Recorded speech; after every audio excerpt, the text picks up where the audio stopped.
Good evening all student. आज हम अगली कड़ी में लेके चल रहे हैं। अम्ल क्षार वाला चैप्टर है। तो अम्ल क्षार के चैप्टर में आज हम अम्ल का टॉपिक उठाएंगे और इसे पूरा एंड कर देंगे। ठीक है। तो आज हमारा टॉपिक जो होगा अम्ल क्या होता है। सबसे पहले हम देखेंगे अम्ल। ठीक है। और अम्ल की सारे टॉपिक को आज ही कंप्लीट कर डालेंगे। ठीक है। तो आइए ध्यान दीजिए, अम्ल होता क्या है। यानी वे पदार्थ जो स्वाद में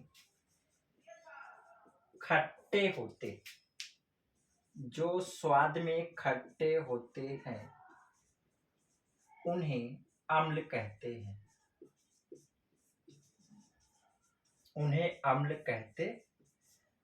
ठीक है। ये तो परिभाषा आपकी सामान्य परिभाषा हो गई। एक प्रकार से आप इसे भी दे सकते हैं अपने एग्जाम में, लेकिन आप एग्जाम की दृष्टि से ये परिभाषा ना दे करके आर्हीनियस के अनुसार दीजिएगा। आर्हीनियस एक साइंटिस्ट हैं जिन्होंने एक दूसरी परिभाषा दिया है। तो यहां पे लिखेंगे अम्ल अम्ल की परिभाषा आर्हीनियस के अनुसार आर्हीनियस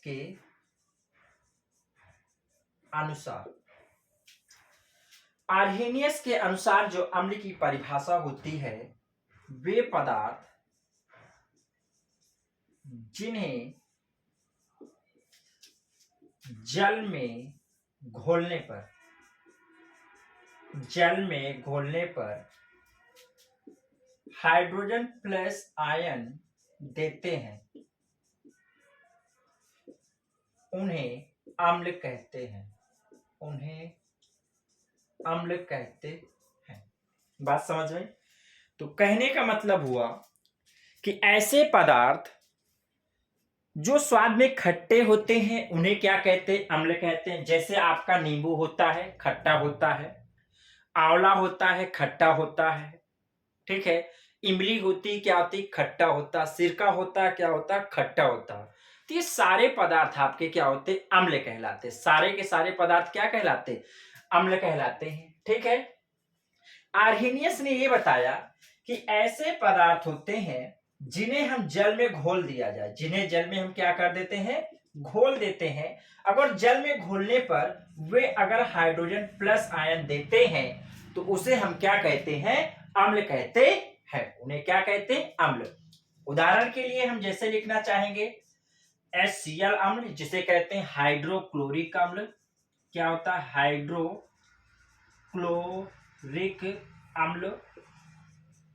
हाइड्रोक्लोरिक अम्ल।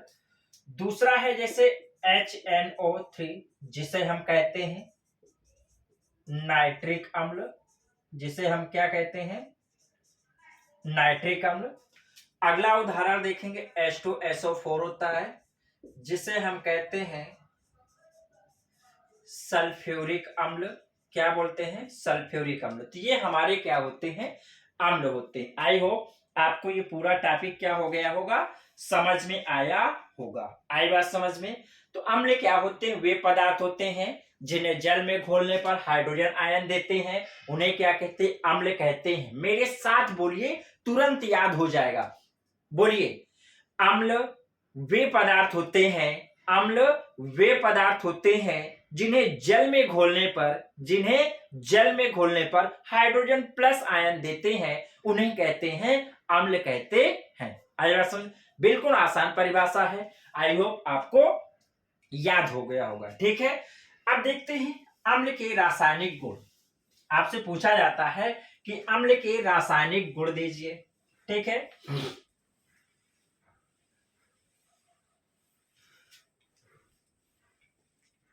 ध्यान दो, इसमें अम्ल में भौतिक और रासायनिक गुण दोनों पूछता है। तो पहले मैं भौतिक गुण देख लेता हूं। भौतिक गुण नंबर 1, अम्ल क्या होते हैं? स्वाद में खट्टे होते हैं। पहला लिखेंगे, अम्ल स्वाद में खट्टे होते हैं। दूसरा नंबर, अम्ल संक्षारक होता है। संक्षारक शब्द का मतलब होता है अगर किसी के शरीर में पड़ जाए तो उस पर फफोले पड़ जाते हैं, उसे जला देता है, इसे कहते हैं संक्षारक। यानी अम्ल का जो गुण होता है वो क्या होता है, संक्षारक होता है। तो दो आप बिल्कुल आराम से याद रख से, अम्ल स्वाद में खट्टे होते हैं, अम्ल संक्षारक होता है। अगला लिख सकते हैं अम्ल जल में विलय होता है। जल में क्या होता है, विलय होता है।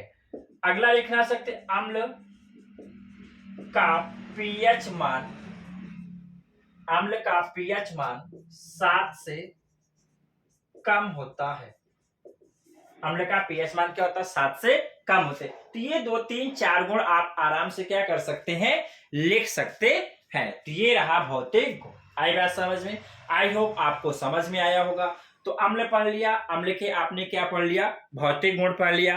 अब भौतिक गुण के बाद आपको पढ़ना है रासायनिक गुण। ठीक है, आपसे बोर्ड एग्जाम में प्रश्न पूछेगा कि अम्ल क्या है, अम्ल के किन्हीं 2 रासायनिक गुण लिखिए, आवश्यक समीकरण दीजिए। तो आवश्यक समीकरण के साथ मैं आपको बताऊंगा। ठीक है, तो पहले देखिएगा रासायनिक गुण। पहला क्या है, रासायनिक गुण। रासायनिक गुण देखेंगे हम किसके साथ देखेंगे, धातु के साथ देखेंगे। किसके साथ देखेंगे, धातु के साथ देखेंगे। ठीक है, तो धातु के साथ करेंगे तो लिखेंगे धातुएं अम्ल के साथ क्रिया करके, धातुएं अम्ल के साथ क्रिया करके हाइड्रोजन गैस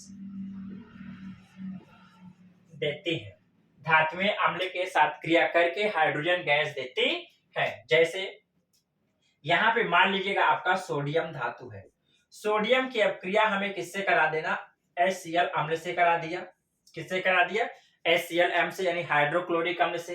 तो यहाँ जो सोडियम होता है अम्ल से हाइड्रोजन को क्या कर देगा, विस्थापित करेगा, तो मतलब H2 गैस देगा, और साथ में ये तीर का निशान गैस का चिन्ह दर्शाता है। ठीक है, और यहाँ पे सोडियम में आपका क्या होता है, सिंगल प्लस होता है, तो Na+ होता है, और क्लोरीन में होता है सिंगल माइनस। तो ये Na+Cl- से मिलके बनाएगा सोडियम क्लोराइड। क्या बनाएगा, सोडियम क्लोराइड। तो सोडियम क्लोराइड आपने देख लिया। ठीक है, तो आपने क्या दिया कि जब धातुएं अम्ल से क्रिया करती हैं तो हाइड्रोजन गैस देती हैं, और साथ में आपको क्या प्राप्त होता है, लवण प्राप्त होता है। यहीं पे जैसे आप ले लीजिएगा जिंक की अपक्रिया H2SO4 से करा दिया जाए, तो यहाँ पे हाइड्रोजन गैस आपका क्या हो जाएगा, निकल जाएगा। और यहाँ पे जब इसे आयनों में तोड़ोगे तो 2H+ टूटेगा, और ये टूटेगा SO4 डबल माइनस में।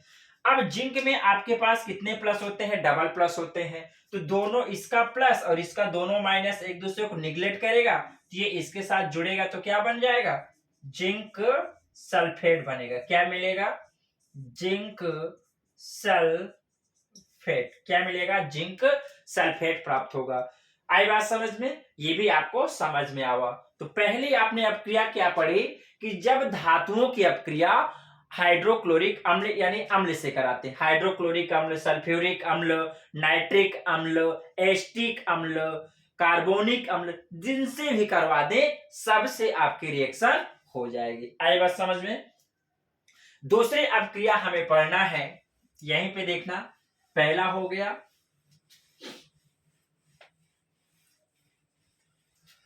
दूसरा है क्षारों से क्रिया। दूसरा अपक्रिया हम पढ़ रहे हैं क्षारों से क्रिया।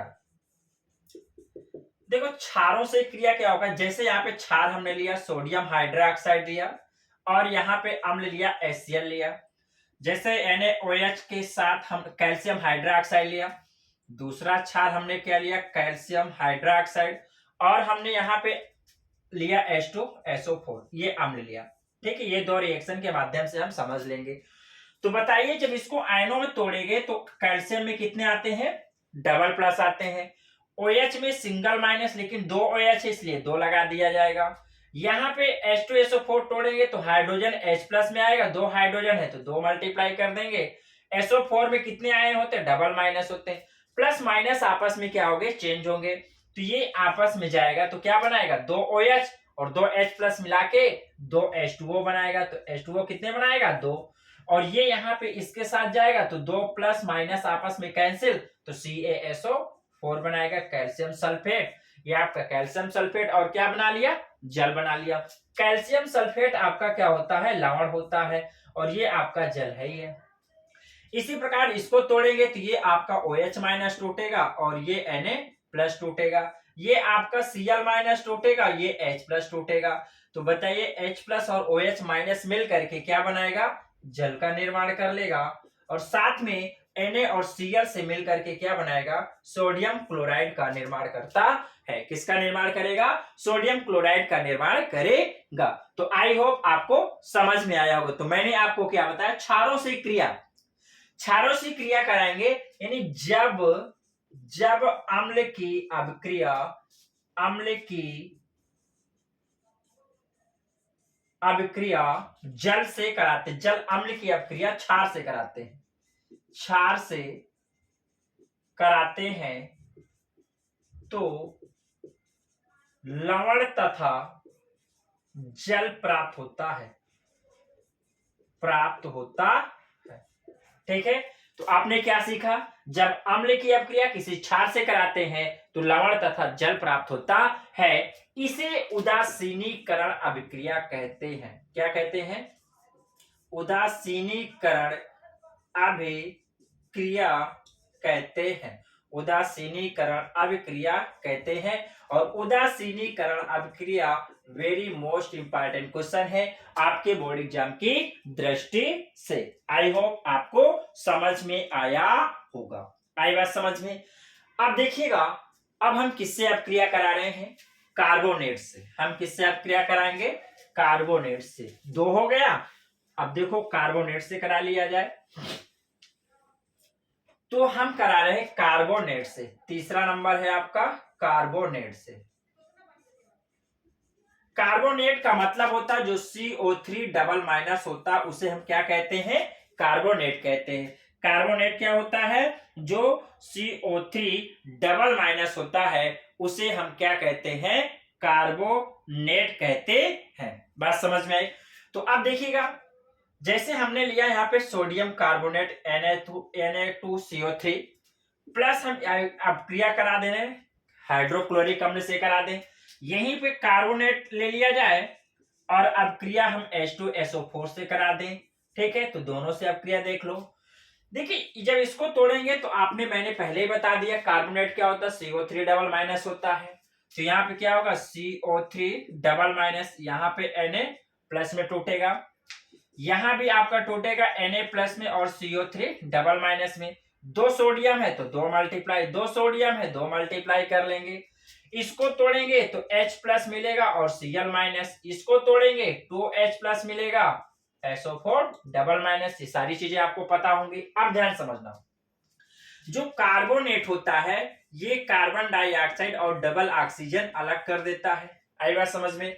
तो यहाँ पे देखिए, कार्बन डाइऑक्साइड आपका क्या हो रहा है, निकल रहा है, तो यहां से कार्बन डाइऑक्साइड आपका क्या होगा, निकल जाएगा। साथ में जब ऑक्सीजन डबल माइनस बचेगा तो ऑक्सीजन डबल माइनस यहाँ पे क्या लेगा, 2H प्लस लेगा, तो यहाँ पे 2 का मल्टीप्लाई करेंगे तो 2H प्लस आया, 2 Cl माइनस आया, 2 हाइड्रोजन लेके ये क्या बना लेगा, जल का निर्माण कर लेगा। क्या निर्माण करेगा, जल का। और सोडियम और क्लोरीन के साथ अब क्रिया करेगा तो 2NaCl प्राप्त करेगा। तो इस प्रकार से जब सोडियम कार्बोनेट की अपक्रिया हाइड्रोक्लोरिक अम्ल से कराते हैं तो सोडियम क्लोराइड, कार्बन डाइऑक्साइड तथा जल प्राप्त होता है। आप ये लैंग्वेज बना के लिखेंगे। कैसे बनाएंगे, जब शुरू में जब जरूर लगाएंगे, जब सोडियम कार्बोनेट की अपक्रिया हाइड्रोक्लोरिक अम्ल से कराते हैं तो सोडियम क्लोराइड, कार्बन डाइऑक्साइड तथा जल प्राप्त होता है। सेम यहां लिखेंगे। तो बताइए, यहां पे आपको क्या मिलेगा, carbon dioxide, oxygen double minus मिलेगा। तो अब यहाँ कार्बन डाइऑक्साइड तो आपका क्या होगा, मिलेगा। इसके बाद क्या होगा, ये ऑक्सीजन है, ये इसके साथ जाएगा तो क्या बनाएगा, जल का निर्माण करेगा, और साथ में ये आपस में बनेगा तो Na2SO4 सोडियम सल्फेट प्राप्त होता है। तो आपने क्या पढ़ा है यहाँ पे, जब सोडियम कार्बोनेट की अपक्रिया, सॉरी ऐसे नहीं लिखेंगे, कार्बोनेट से हेडिंग डालेगा तो इसमें लिखेंगे जब अम्ल की अभिक्रिया, जब अम्ल की अपक्रिया कार्बोनेट, धातु कार्बोनेट, यहां क्या लिखेंगे, धातु कार्बोनेट से कराते हैं तो कार्बन डाइऑक्साइड जल तथा लवण प्राप्त होता है। क्या प्राप्त होता है, जब अम्ल की अपक्रिया का धातु कार्बोनेट से कराते हैं तो कार्बन डाइऑक्साइड तथा जल एवं लवण प्राप्त होता है। आई होप वीडियो आपको अच्छा लगा होगा। इतना ही आप अगर तैयार कर लेंगे तो अम्ल से कोई भी टॉपिक आपका बचेगा नहीं, ठीक है। तो अम्ल टॉपिक यहीं पे रहा समाप्त। अब अगली कड़ी में कल आपको लेके आएंगे क्षार का पूरा कंप्लीट टॉपिक, ठीक है। इसके बाद अम्ल सूचक लेके आएंगे, अम्ल क्षार सूचक के बाद आपका 1-2 टॉपिक और बचेगा। इसके बाद ये चैप्टर भी आपका क्या होगा, पूरी तरह से समाप्त हो जाएगा। वीडियो को पूरा अंत तक देखिएगा और लाइक शेयर सब्सक्राइब जरूर करिएगा। जय हिंद, जय भारत, जय महाकाल।